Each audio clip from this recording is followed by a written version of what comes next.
Every morning an army of hawkers move in, selling Buddha Boy merchandise, including brochures, photo albums and DVDs.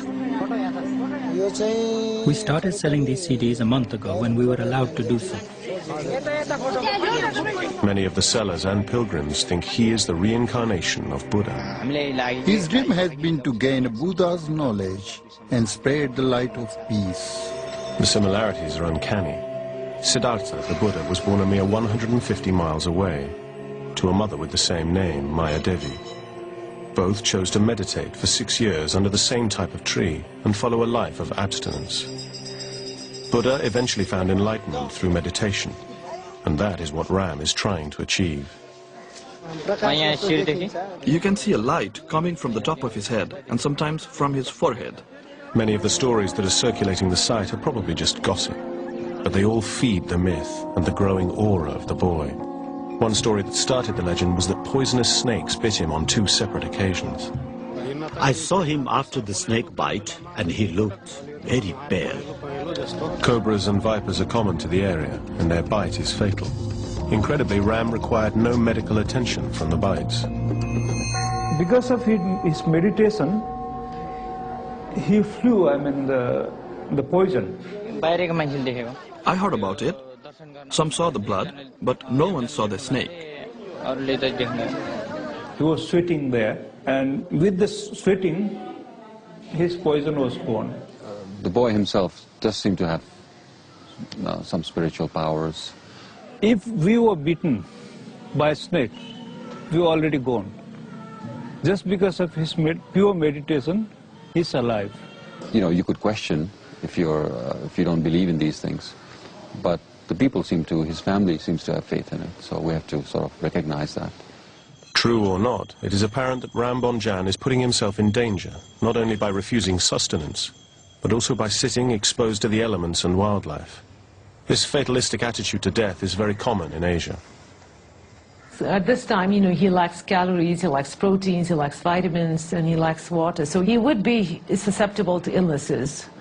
He's got no ability to maintain an immune response or to support an immune response, and it does increase his risk of dying from an acute infection.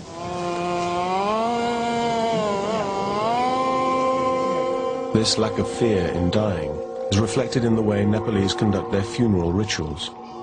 In the West, they're private, sad affairs. But there's openness here, an acceptance that sees death as a part of the cycle of life. Many put their bodies through extremes, as they think it's their mission in life. There are many stories about these rishi munis and these great sages in the past. Some of them could live without food and water for many years, not many months. In modern literature, Giribala, the non-eating saint, survived without food and water for 66 years, the longest time on record. Today there are many that claim extreme fasting, from Pilot Baba, who survived underwater for 5 days without breathing, to Yog Mata, who buried herself alive for 72 hours. Even in Buddhist philosophy, there are people like that. 5 hours into the second day of watching Ram, detained at the 25-meter fence, a chance arises to try and find some answers to this extreme fasting phenomenon. Lama Lekshe, Grand Master from India, runs several monasteries around the world. It was at one of these that Ram was taught meditation. The Lama has come to check on his pupil and allows us to follow him into the inner sanctum. The boy belongs to Jigu Buddhist monastery, which is in India, in Himachal Pradesh. And that monastery belongs to the Sakya tradition of Tibetan Buddhism. Very little is known of Sakya, one of the full Buddhist traditions. Its leaders keep their teachings a closely guarded secret. Buddha's teaching or our practice is not for your fame, not for your reputation, not to collect so many disciples. We usually don't expose much.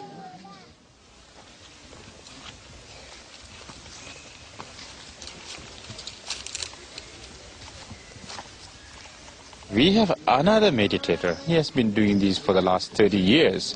Today, his hairs are so long that he can't stretch down, so he put the small bag hanged behind and then put all the hairs into that.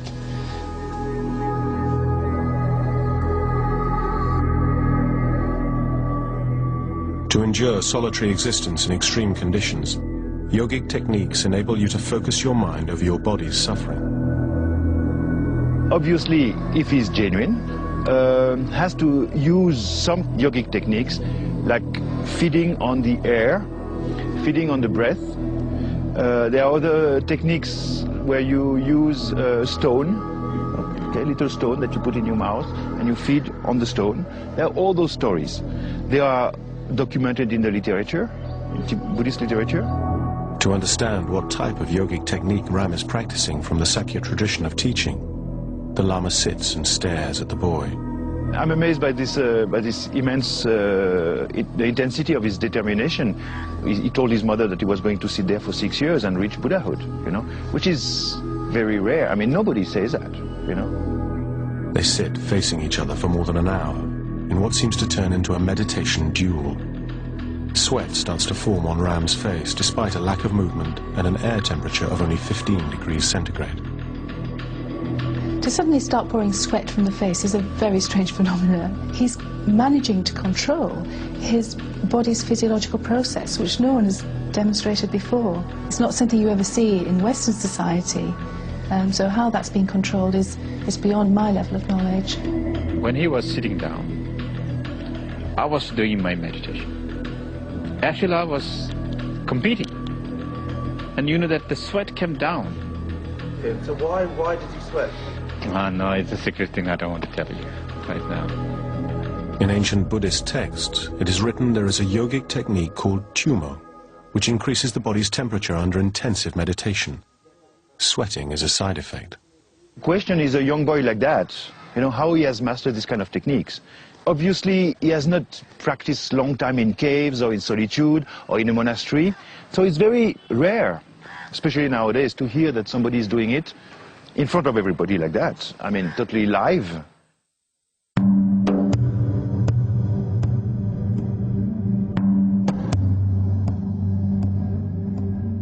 To understand how Ram learnt the practice of tumo and continues to survive without food and water, we must look into his past and his first visit to Lumbini, the birthplace of Buddha.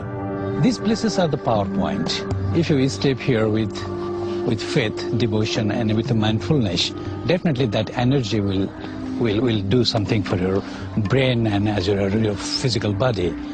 Definitely a boy like that, you know, who is so much devoted and sitting for almost like 7-8 months, you know, meditating in a jungle, you know, when he touched this ground, definitely I believe he was very much inspired, maybe got some power. That's possible.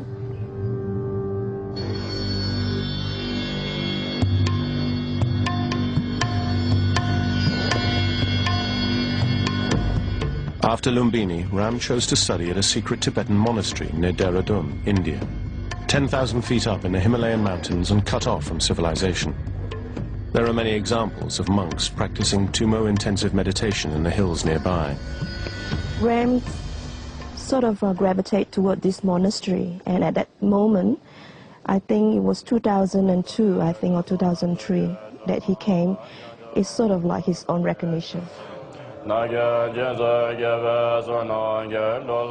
he's too different. He's too different. Why is he too different? There's something to like different to the other monks.